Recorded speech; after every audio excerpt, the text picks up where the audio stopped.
नमस्कार, आप देख रहे हैं कैंडिड व्यूज। मैं हूं योजना भारद्वाज। पंजाब के सीएम पद से छुट्टी के बाद अब सबकी नजर है कैप्टन अमरिंदर सिंह के नेक्स्ट मूव पर। क्या वो अपनी नई पार्टी बनाएंगे या फिर बीजेपी में शामिल होंगे?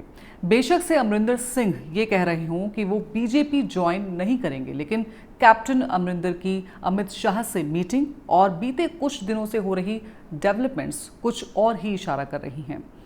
चलिए मान लेते हैं कि कैप्टन अमरिंदर बीजेपी ज्वाइन कर सकते हैं, पर यहाँ सवाल ये उठता है कि अगर captain Amarinder Singh BJP join करते हैं तो इससे कैप्टन और बीजेपी का क्या फायदा होगा।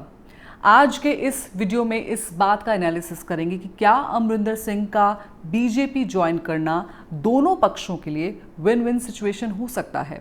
और इस वीडियो के लास्ट में आपको ये भी बताऊंगी कि कैप्टन अमरिंदर ने किस खास वजह से 1980 में कांग्रेस को ज्वाइन किया था और क्यों 1984 में पहले भी वो कांग्रेस छोड़ने का एक्सपीरियंस ले चुके हैं। बीजेपी का वोट शेयर पंजाब में लगातार घट रहा है और बीजेपी का शिरोमणि अकाली दल के साथ अलायंस भी पिछले साल टूट गया।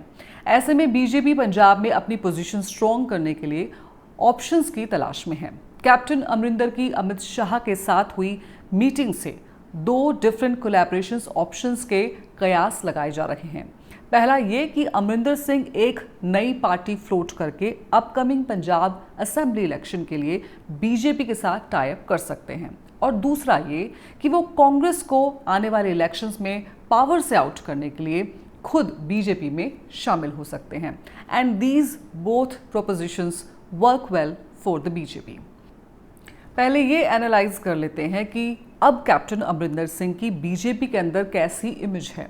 मिलिट्री बैकग्राउंड और पॉलिटिक्स में नेशनलिस्ट अप्रोच रखने के कारण अमरिंदर सिंह के लिए बीजेपी का हमेशा सॉफ्ट कॉर्नर रहा है। अमरिंदर सिंह उन गिने चुने कांग्रेसी लीडर्स में थे जिन्होंने नरेंद्र मोदी सरकार को 2016 की सर्जिकल स्ट्राइक और 2019 के बालाकोट एयर स्ट्राइक के मुद्दे पर सपोर्ट किया था। और वहीं कैप्टन के राइवल नवजोत सिंह सिद्धू ने पाकिस्तान पीएम इमरान खान की स्वेरिंग इन सेरेमनी अटेंड की और पाकिस्तानी आर्मी चीफ बाजवा को गले लगाया। जहां तक फार्म लॉज की बात है, ये इशू बीजेपी और कैप्टन दोनों के लिए ही थोड़ा ट्रिकी हो सकता है। बीजेपी ने हमेशा ये स्टैंड बनाए रखा है कि किसानों के हालात सुधारने के लिए ये एग्रीकल्चरल रिफॉर्म्स जरूरी हैं, और अमरिंदर सिंह इन लॉज को अपोज करते रहे हैं और मोदी गवर्नमेंट के अगेंस्ट एजिटेशन में किसानों के साथ खड़े रहे। लेकिन ये माना जा रहा है कि अगर ये दोनों हाथ मिला लेते हैं तो बीजेपी को पंजाब और यूपी इलेक्शन से पहले किसानों के मुद्दे को सुलझाने में अमरिंदर सिंह की मदद मिल सकती है। एक ऐसी भी थियोरी चल रही है कि कैप्टन अमरिंदर सिंह के पास मोदी गवर्नमेंट के लिए एक ऐसा प्रपोजल है जिससे किसानों का मुद्दा पीसफुली सुलझाया जा सकता है, और अगर ऐसा वाकई में है तो बीजेपी, अमरिंदर सिंह और फार्मर्स, इन तीनों को इजी एस्केप रूट मिल सकता है। अब अगर कैप्टन अमरिंदर सिंह के पॉलिटिकल स्टेचर की बात करें तो भले ही नवजोत सिंह सिद्धू ने कैप्टन को सीएम पोजीशन से रिजाइन करने के लिए मजबूर कर दिया हो, लेकिन कैप्टन आज भी पंजाब के टॉलेस्ट लीडर हैं, और ये उन्होंने 2017 में प्रूव कर दिया था जब सिंगल हैंडेडली कैप्टन ने कांग्रेस के लिए स्टेट इलेक्शन जीता था। ऐसा कहा जाता है कि अमरिंदर सिंह कांग्रेस पार्टी में अनपॉपुलर हैं, लेकिन वो पंजाब की जनता में अनपॉपुलर नहीं हैं। इसलिए अपने रेजिग्नेशन के दिन कैप्टन अमरिंदर ने मीडिया इंटरैक्शन में कहा कि a lot of politics left in him.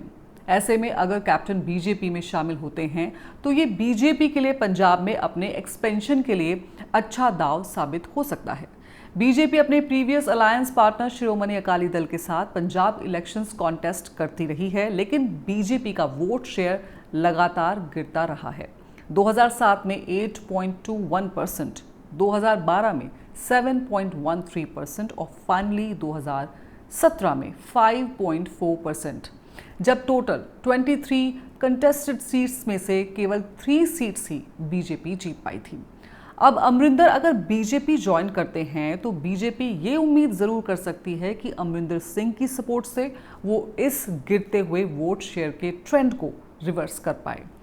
ये प्रोस्पेक्ट इसलिए इंटरेस्टिंग लग रहा है क्योंकि 2017 के पंजाब इलेक्शंस में जिन 20 सीट्स पर बीजेपी हारी थी, उनमें से 11 सीट्स पर 2019 के लोकसभा इलेक्शंस में बीजेपी लीड हासिल कर चुकी है और बाकी की 9 सीट्स में बीजेपी वोट का गैप कम कर चुकी है।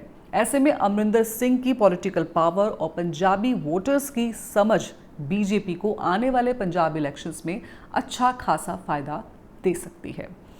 जैसे कि मैंने वीडियो के ओपनिंग में आपको बताया था कि अमरिंदर पहले भी कांग्रेस छोड़ चुके हैं।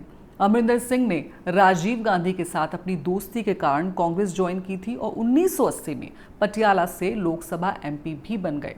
लेकिन 1984 में इंदिरा गांधी के ऑपरेशन ब्लू स्टार के डिसीजन के खिलाफ कैप्टन अमरिंदर ने कांग्रेस से रिजाइन कर दिया। कांग्रेस से रिजाइन करके 1985 में उन्होंने शिरोमणि अकाली दल ज्वाइन कर लिया और फिर 1992 में अकाली दल से भी रिजाइन कर दिया और अपनी पार्टी बना ली। लेकिन कैप्टन की अपनी पार्टी को कोई सक्सेस नहीं मिली और 1998 में उन्होंने अपनी इस पार्टी को कांग्रेस में मर्ज कर दिया। उसके 23 साल बाद अब फिर से कैप्टन अमरिंदर कांग्रेस छोड़ रहे हैं। उनके ट्विटर अकाउंट से उन्होंने कांग्रेस हटा लिया है और चांसेस यही बन रहे हैं कि वो बीजेपी ज्वाइन कर सकते हैं। बीजेपी के साथ जो 2 पॉसिबल कोलैबोरेशन ऑप्शंस की मैंने शुरू में बात की थी, उसमें से कैप्टन अमरिंदर का अपनी पार्टी फ्लोट करने वाला ऑप्शन तो इस समय फीजिबल नहीं लगता, क्योंकि पंजाब इलेक्शंस में ज़्यादा समय नहीं बचा है और साथ ही कैप्टन अमरिंदर पहले भी 90s में अपनी पार्टी फ्लोट करके अनसक्सेसफुल एक्सपेरिमेंट कर चुके हैं।